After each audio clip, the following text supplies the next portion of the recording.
একটা কালো জোড়া কুকুর তোমাকে হত্যা করবে, সেই কালো জোড়া কাটা কুকুরটাই শিমর। শিমরের গায়ে পশম ছিল না বন্ধু, শিমরের গায়ে পশম ছিল না। যখন হত্যা করবে, যখন যাইবে, তখন গলার মধ্যে পোঁচ দেয়, গলা কাটে না।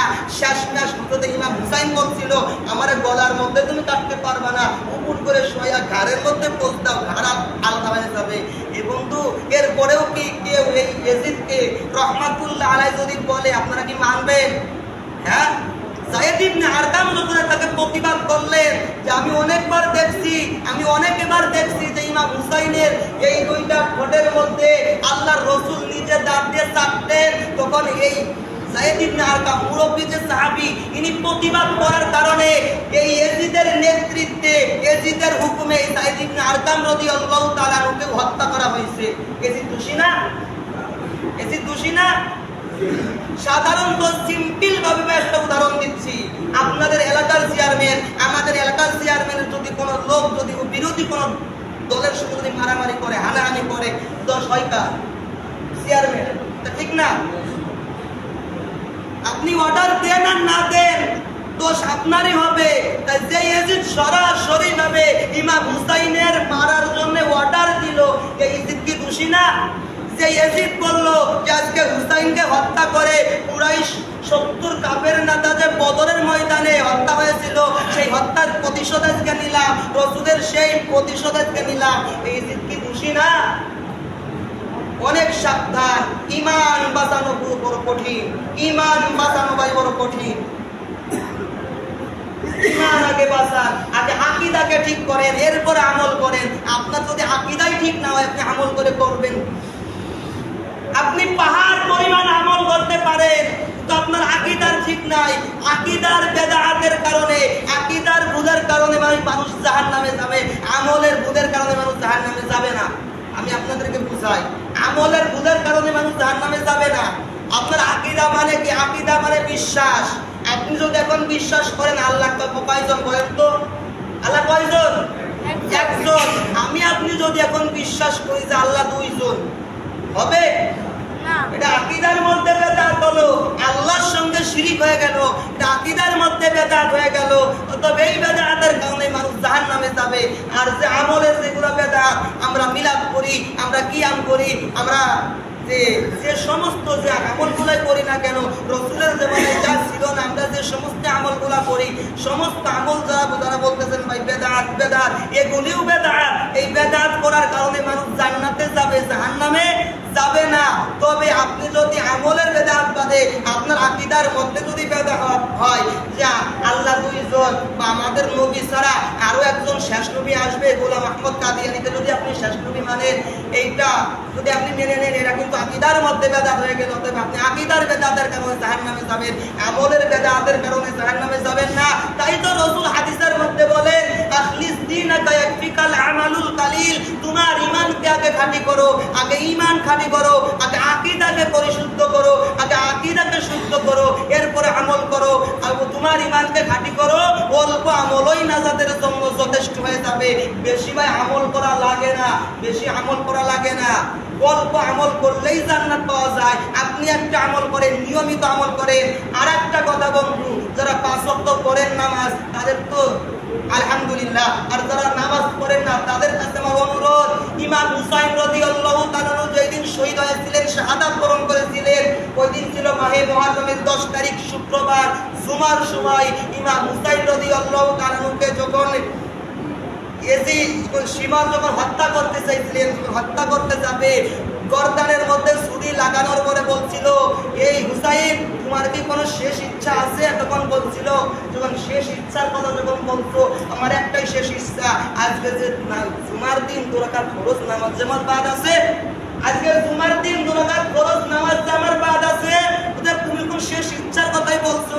আমার 2 রাকাত ফরজ নামাজের পড়ার যে সময়, এই সময় প্রতি আলাদা নামাজ পড়বো। অতএব এরপরে আপনি যদি ইমাম হুসাইনের মোহাব্বত যদি আপনি দিলের মধ্যে ভাই রাখতে চান, আর আপনি যদি ইমাম হুসাইন রাদিয়াল্লাহু তাআলা যে নামাজ রেখে গেলেন, আল্লাহ নবী যে নামাজ রেখে গেলেন, সেই নামাজ যদি আপনি না পড়েন বন্ধু, নামাজ ছাড়া জান্নাতে যাওয়া যাবে না। আগে নবীকে ভালোবাসতে হবে, এরপরে নামাজ পড়তে হবে। আগে নবীকে ভালোবাসতে হবে, এরপরে রোজা রাখতে হবে। আগে নবীকে ভালোবাসতে হবে, এরপরে আপনি সমস্ত আমল করেন না। আগে নবীকে মহব্বত করেন, আগে নবীকে মহব্বত করেন। নবীকে যারা মহব্বত করেছিল তারা এই দেশের স্বর্ণের মানুষ হয়ে কবরে চলে গেছে। নবীর মসজিদের মুয়াজ্জিন ছিল হযরত বেলাল রাদিয়াল্লাহু তাআলা। নবীর মসজিদের মুয়াজ্জিন ছিল হযরত বেলাল রাদিয়াল্লাহু তাআলা। তার কিন্তু লেখাপড়া ছিল না। লেখাপড়া ছিল, তার লেখাপড়া ছিল না, তিনি তুতলা ছিলেন। আশহাদু আন্না মুহাম্মাদার রাসূলুল্লাহ যখন বলতে যাইতেন, আশহাদু আন্না হয়তো না, আশহাদু আন্না হয়ে যেত, সিনের জায়গায় সিন হয়ে যাইত। তারপরেও কলিজার মধ্যে নবীর প্রেম ছিল বিদায় অনেক সাহাবী বলছিলেন, ইয়া রাসূলুল্লাহ, বিলালের তো আযান শুদ্ধ হয় না, আমাদের মধ্যে যাদের একটু ভালো সুর আছে, যারা একটু ভালো পারে, তাদেরকে আযান দিলে হয় না? আল্লাহ রাসূল বললেন, এটা তোমরা পরামর্শ করো। পরামর্শ হলো, একজন সাহাবী ফজরের আযান দিলেন। ফজরের আযান ঠিকই দিলেন, কিন্তু সুবে সাদেক হয় না, সকাল হয় না, কেউ ফজরের নামাজ পড়তে পারে না। আর একজন আযান দিলেন, ফজর হয় না, রাসূল মসজিদের মধ্যেই বসে আছে। এমনি সময় হযরত জিবরিল এসে বলতেছে, ইয়া রাসূলুল্লাহ, ইয়া হাবিবাল্লাহ, ফজরের কি আযান হয় নাই? রাসূল বলছে, আর দুইবার না তিনবার হইছে। রাসূল এই কথা বলার পরে জিবরিল আমিন বলছে, ইয়া রাসূলুল্লাহ, হযরত বেলালের আযান শোনার পরে আমরা আকাশের মধ্যে আযানের জবাব দিই। সুবহানাল্লাহ, সুবহানাল্লাহ। হযরত বেলালের আযান শোনার পরে আমরা আকাশের মধ্যে বেলালের আযানের জবাব দিই। আজকে তো আমরা আযান শুনতে পাই নাই। কোথায় বেলাল? বেলালকে আযান দিছে বলছে না, বলছে বেলাল যতক্ষণ পর্যন্ত আযান না দিবে ততক্ষণ পর্যন্ত সবে সাদিক হবে না। অতএব আপনি যদি রাসূলের মহব্বত, প্রেম, ভালোবাসা যদি আপনি কলিজার মধ্যে না রাখতে পারেন, আপনার কোনো আমল কবুল হবে না। আগে নবীর প্রেম ঢুকান, এরপরে নামাজ পড়েন। আগে নবীর প্রেম ঢুকান, এরপরে রোজা রাখেন, হজ করেন, যাকাত দেন, সব আমল কবুল হয়ে যাবে। আমার কথা বলার মূল উদ্দেশ্য হচ্ছে, শুনেন, কারবালা থেকে আমরা কি শিক্ষা পাইলাম? কারবালা থেকে আমরা কি শিক্ষা পাইলাম? এই শিক্ষাটা বলে আমি শেষ করে দিচ্ছি। কারবালা থেকে আমরা এতটুকুই শিক্ষা পাই, খেলাফত আর রাজতন্ত্র সঙ্গী, রাজতন্ত্র নিয়ে হযরত ইয়াজিদের সঙ্গে ইমাম হুসাইনকে বাঁধছিল। আল্লাহ রাসূলের শেখানো পদ্ধতি ছিল খেলাফত, সেটা হবে সিলেকশন, ইলেকশন না। রাজনীতি করতে আসিনি, কিন্তু রাজনীতির কথা এখানে মনে করবেন না। যেটা ছিল আমি সেটা স্থাপন তুলে ধরলাম। খেলাফত ছিল কি? রাজার ছেলে রাজা হবে, রাজার ছেলে যদি বদমাইশ হয় সে রাজা হবে। এটাই ইমাম হুসাইন এটা চাননি। ইমাম হুসাইন চাইছেন কি, যে তোমাদের মধ্যে তোমরা পরামর্শ করে যাকে ভালো মনে করবা, সিলেকশন করে যাকে ভালো মনে করবা, তাকেই তোমরা তোমাদের স্থায়ী নেতা বানিয়ে নিবা, তাকেই তোমরা স্থায়ী নেতা বানিয়ে নিবা। এইটাই নিয়ে ইমাম হুসাইনের সঙ্গে ইয়াজিদের তর্ক ছিল।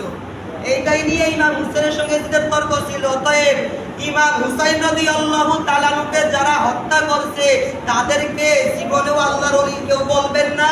আর যারা বলবেন তাদের দরকার হয় এই মসজিদে হুদারবার মসজিদের মেম্বারে বসে যদি কোনো ইমাম, কোনো খতিব এরকম ইয়াজিদকে যদি রাহমাতুল্লাহ আলাইহি বলে, তাদেরকে পিটি ধরে, গর্দান ধরে, পাছাই নাটাইয়া বাইরে বাইর করে দিয়ে এটা উচিত।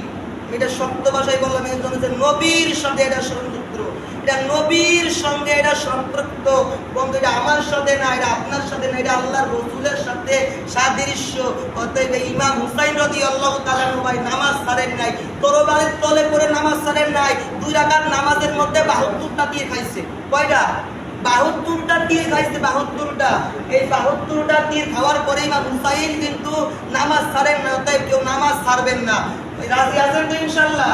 কেউ নামাজ ছেড়ে দেবেন না। যদি কেউ নামাজ ছাড়েন, সকালে মুমিন, বিকালে কাফের, বিকালে মুমিন, সকালে কাফের, সকালে নামাজ পড়ছেন মুমিন হয়েছেন, বিকালে নামাজ পড়েন নাই কাফের হয়ে গেছেন।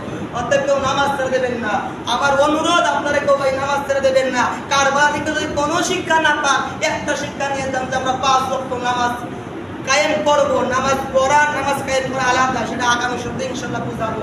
আপনি একটু আগে আসবেন ইনশাআল্লাহ। ওয়া আখিরু দাওয়ানা আনিল হামদুলিল্লাহি রাব্বিল আলামিন। যারা